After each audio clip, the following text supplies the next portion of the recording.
As it was the 10-year anniversary of the passing of the giant, the acting world, James Gandolfini this week, we thought it was right to celebrate his life and in particular his time in what is arguably the greatest TV series of all time. There's only one other show I think that's up for that debate, but all things considered, we're here to talk about The Sopranos. Obviously, me and Jay are a huge fan of David Chase's series, so we're going to be discussing the top 5 best moments that we can think of on the spot, because neither of us have really prepared, but both of us have watched The Sopranos to the nth degree. I think me and you could do the top 500 moments. Yes. We could do top 5 moments from the first episode. And if anybody wants to pay us out there as a sponsor, we will definitely do that. But until that happens, we will just do our top 5 moments of the series. What was your first one then? My first one, where do we start? Right, I'll tell you what. I'll start with when they go to Italy. I like this. I think this is season 2, I think. Where they all go over to Italy. It's when Fiorio becomes part of the firm. They obviously pick him up there and he comes back with them. But what I love about this episode is obviously they go to Italy and it's great, it's very picturesque, it's very scenic, but it's just, there's so many, like any decent Sopranos episode, there's some real funny comedic moments. There's James Gandolfini, who's in almost every scene out there, he's just phenomenal. You see all the different traits of everyone. Chris is using drugs over there. He goes and just finds someone who is using heroin, so he goes and ends up just sitting in his room all the time doing heroin. Tony's trying to be the mob boss and sort everything out and be organising everything, and sort of has this sort of conflict though where he fancies the other mafia boss because it's this woman. Well, she's the wife, isn't she? Yeah, she's the wife or the daughter, I think, of the mafia boss who's pretty senile. Yeah. There's comedic moments. Paul is hilarious in this.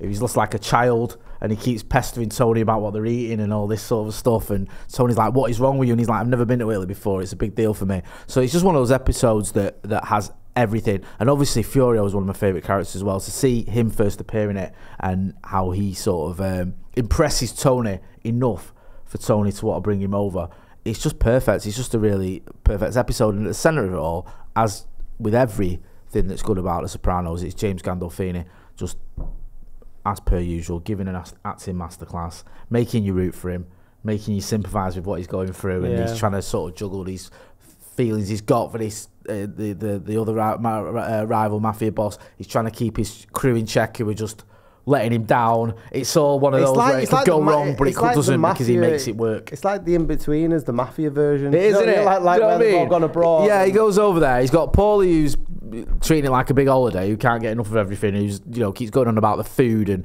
everything else. You've got Chris Hughes in his room doing smack, and it's just like, what is going on here? Tony's trying to pull it all together. Yeah. You know what I love about, you know, the following episode of that, the next one, like everyone's wearing Napoli gear. It's just little details like that's that in class, The Sopranos. Like, I love that. Yeah, they've all come back and they've all bought loads of Napoli tops, and like I think Chris has got like one, and then a Fiorio wearing a Napoli top. Right. Honestly, like them little details. Yeah, that's class. That is decent. That. Go on, then, big man. What's yours? So the first moment I will say was the Ducks, man, because I don't think I've ever seen a crime boss portrayed as Is it Richard Attenborough? Is David Attenborough? David Attenborough. As David Attenborough. You know what I mean? Like the love of the Ducks. And you're like, what is this? And it's massively foreboding of Tony's character and stuff, because he's getting sort of angry when they're flown away, and how temperamental he is and how he runs on emotions, but it's also like his tender side when he wants to try and keep his family together. And it's just that metaphor of the Ducks just all the way through the seasons, just it completely transcends every single series. So yeah, I absolutely love that. And when he's walking in with the gown on and stuff like that, and he's feeding, I like like the oranges in The Godfather, the Ducks. There's little metaphors when he's hiding the money later on in like season 5, when he's hiding the money from Carmelo. Yeah, in the bird feed. In the bird feed. Really good, really good. Love that. Yeah, and it's sort of like you say, it's an important part throughout that. It's always referenced in it. The Ducks. The Ducks flying away and the Ducks leaving home, and how sad he is about that, and he mentions it quite a lot. And you're right, and it shows you how different The Sopranos is, like you say, because what is this? What's going on here? Because you're just expecting that for when it came out as well. You're expecting these sort of 2-dimensional hoodlums. Yeah. Do you know what I mean? And that's how sort of nuanced it was. So. Yeah, I love that. My second moment, I've just thought of this. There's a scene between Junior and Tony, and Junior's showing signs of dementia. He keeps repeating the same thing, and he keeps digging out Tony about he didn't have the makings of a varsity athlete. And Tony finds out, I think he speaks to Dr. Murphy about it or someone, and he finds out that there's something wrong with him. There's something, you know, he's not doing this necessarily deliberately. He's you know, his memory's going, and he's got Alzheimer's, or he's got dementia that eventually does suffer from that, doesn't he? And he ends up, you know, being really ill with it. But these are like the first signs. So Tony sort of acknowledges that and says, you know, look, there's some. I know you're not well. There's something going on. He says, but the things you keep saying, you have to always say something nasty, like, don't you love me? And he says that to him, and you can see it's such a moving, poignant moment between him and Junior, and they're watching some sort of wildlife program. Junior doesn't say much, he just starts crying, and so when Tony says it, it's just so touching. And like, these are two mob bosses basically, one who's tried to kill the other one, and you forget that, and it's just like a nephew talking to his uncle, and just saying, like, you know, well, that's the thing. Like, it's such a good scene. That the Matthew stuff was always secondary. That was the vehicle to tell a story about a family. Yeah, it was, wasn't it? You know, you're right in so many ways. I think that's probably my favourite scene from the entire all the series. That one moment between them two, because it's Dominic Chianese in it, and obviously James Gandolfini. Both of them just brilliant actors. Also in The Godfather, Godfather 2. He is, isn't he? Yeah, he is, yeah. I can't remember the name of the character he plays. He's not... His thing is... Oh. Right-hand man. He's that Hyman Ross man. Is it not... Oh, what's his name? Johnny Ola. Johnny Ola. That's who he is, isn't he? Yeah, Johnny Ola. When Fredo gives it away, doesn't he? Yes. I watched it last night again, but I went on to The Sopranos, not not the Corleones. My next one, I think... In The Sopranos, I always liken the series to Rocky series. Kind of like Rocky, every single thing, he's got to get into the ring, and he's either fighting Apollo Creed a couple of times, or it's Clubber Lang or Dolph Lundgren. In fact, every episode of The Sopranos always felt like Tony was going up against another sort of formidable opponent that he had to take down. And much like the Rocky films, everyone had their favourite one. My favourite baddie that was actually inside Tony's family was Ralph. He was just absolutely brutal. The stuff that the one where he's really starting to lose his shit in the Bada Bing, and he's doing the whole Gladiator. He just watched the Gladiator film. Yeah, he's obsessed with it, wasn't he? Yeah, and he takes it out with the guy who runs Bada Bing. I can't remember the guy's name. He ends up getting like a. He levers him, doesn't he? What's his name? The guy that he's always He's always getting done in, isn't he? Tony levers him a few times. But yeah, so Ralph's in there, and then one of the prostitutes or strippers from Bada Bing, who he's been sleeping with, says she's pregnant. Yeah. And then he says that, I was like, oh yeah, well, we'll keep the baby and all this. And then she's like really sort of naive and completely manipulates her and then murders her, doesn't he? Yeah, he just beats her to death, doesn't he? And then what happens then, again, another sort of, it's a sort of contradiction, but violently tender side of Tony Soprano comes out, because he again with the horse as well and the ducks, and I think he's seen the young girl as this sort of it was innocence personified, even though she was working as a stripper. And I think when he saw Ralph do that, it was like, you know, you're battering something so innocent and so pure, and I think that's why he gets so protective about the animals and the horse. I've just come to this idea myself, but that's what the whole thing is like. It's and his kids are the same as well, where it's like that's why it becomes. But it's so. There's that sort of question, and I always thought that when he kills Ralph further down the line, and he says, and it's ostensibly about the horse, she was a beautiful creature and you killed her. Yeah. Is he talking about the horse or the stripper? That's what I mean. And obviously the way he is with Meadow around the same time. Yeah, because he's doing the college runs with Meadow and stuff. Yeah, and deep down, the weird thing is with Tony, and this is why Gandolfini does it so well, you root for him. He's a sociopath who kills people, whatever, but I know this sounds like a mad contradiction, but you kind of think he's a good guy. Like, you think he's got a decent heart. He's just sort of... He's been almost fallen into this life because of who he is. That's the thing. Like, and he's he's not a bad guy in sort of the sense, in every sense of the word. No, the way not that at all. Ralph's quite evil. Oh yeah. He's just nasty bastard. But Tony's not like that. But like when the highlight of like my time working at the BBC was to interview David Simon. I'm not saying that to drop a clanger in, but when I asked him, when I watched The Many Saints of Newark, and I asked him that question, I said David Chase said David Simon, didn't I? Oh, fuck it. I'm not, it's about to say we're throwing that one in as well. Just waiting for that phone call.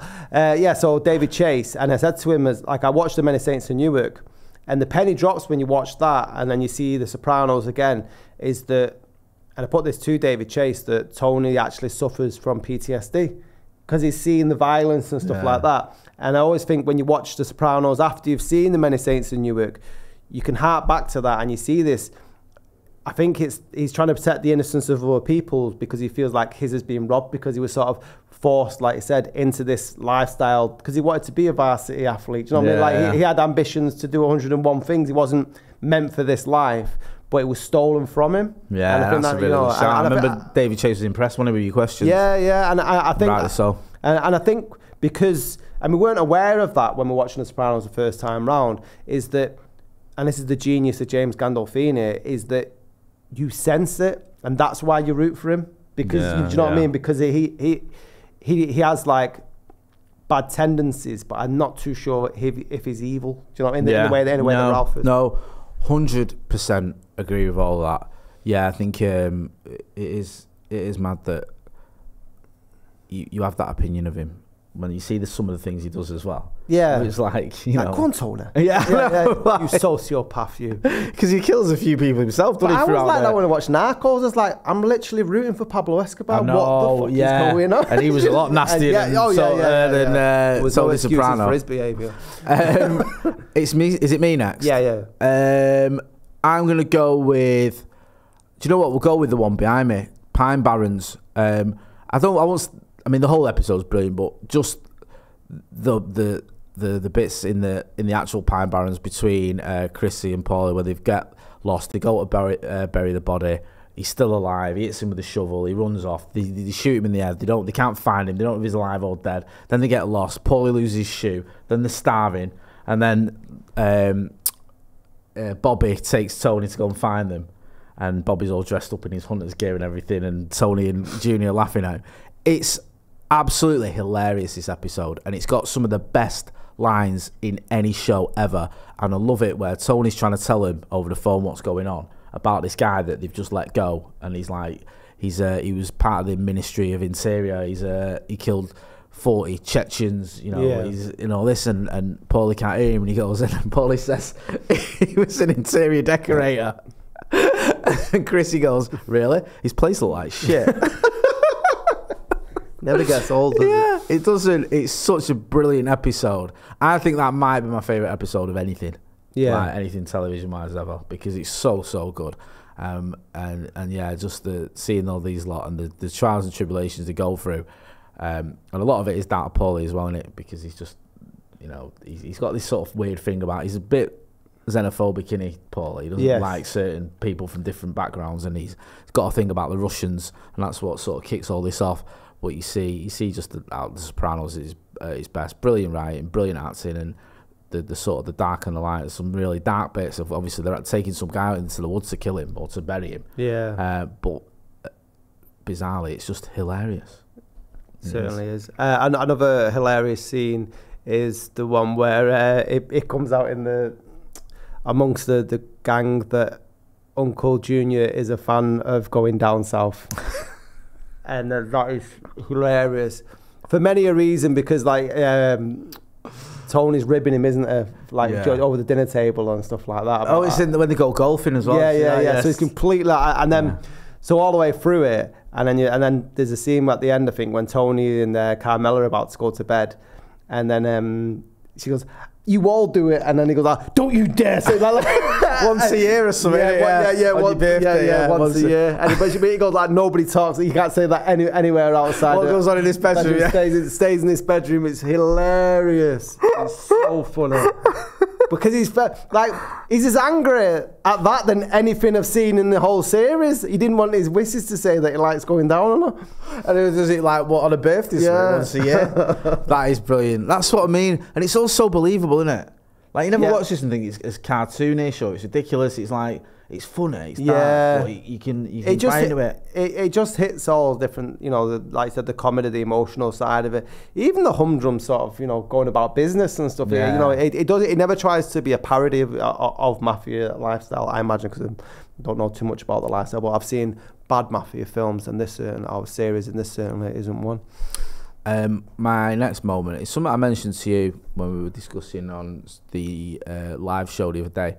I think it was a live show about my favourite scene with James Gandolfini in it, and this was where Ralph makes a joke about Ginny Sack having a £100 mole removed from her ass or whatever it is, and this gets back to Johnny Sack and he wants to kill Ralph, and he goes to see Tony, or Tony goes to see him and asks him about it, and he's, you know, what's going on with you, Ralph? Like, what's the issue?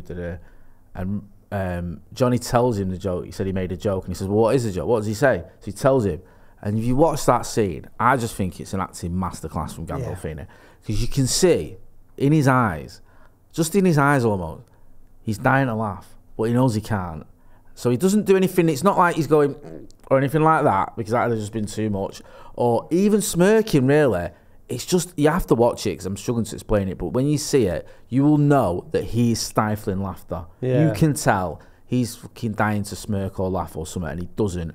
And I just think that just sort of shows you how good an actor James Gandolfini is, because I think that scene with them two as well, the way it sort of plays out is brilliant, because Tony's going there to admonish him, then he tells him why, and then Tony sort of pretending not to laugh at it, and then they sort of, you know, they discuss about what's happened, because Johnny Sack's beating up this kid was laughing. He didn't even know if he was laughing at that joke, and obviously it all stems from this issue he's got with Ralph. But yeah, it's just perfect, man. It's just Gandolfini at his finest. He's just such a good actor, and I love it. He put a nice picture out, the actor who plays Johnny Sacks, on Twitter on the anniversary of his death, saying really good times or something like that. Oh, really? Which was quite, because they had a lot of good scenes together, didn't they? Because they had a funny relationship, Johnny Sack and Tone, didn't they?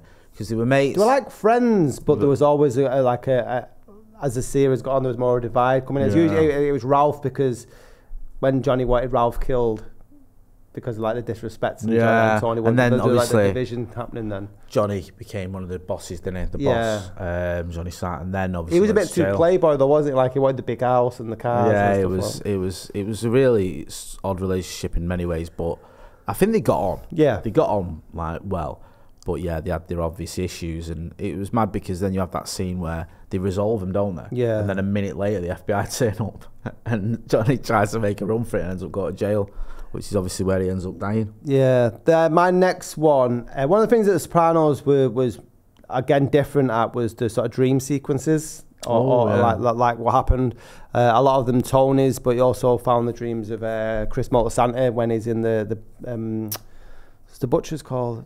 Satrials, yeah, where like when he's serving meat and stuff, and he's either like in purgatory. But one of my favourite ones is the drug scene, and this is it felt like a bit of a weird episode, because this is towards the end of The Sopranos. I think it might be season 5, where it goes to Las Vegas. Oh yeah, it does mushrooms. No, he does. Is it like DMT? Oh right, sorry. He does some really peyote, I think. I think it is. And just the sort of freedom where he's seen life. He has like an awakening sort of thing, and again he plays that so well. Like the one where he's walking down the coast and he's sort of smiling to himself and it like completely out there. But that was one of my favourite scenes. I really want to do peyote. I do, like, or DMT.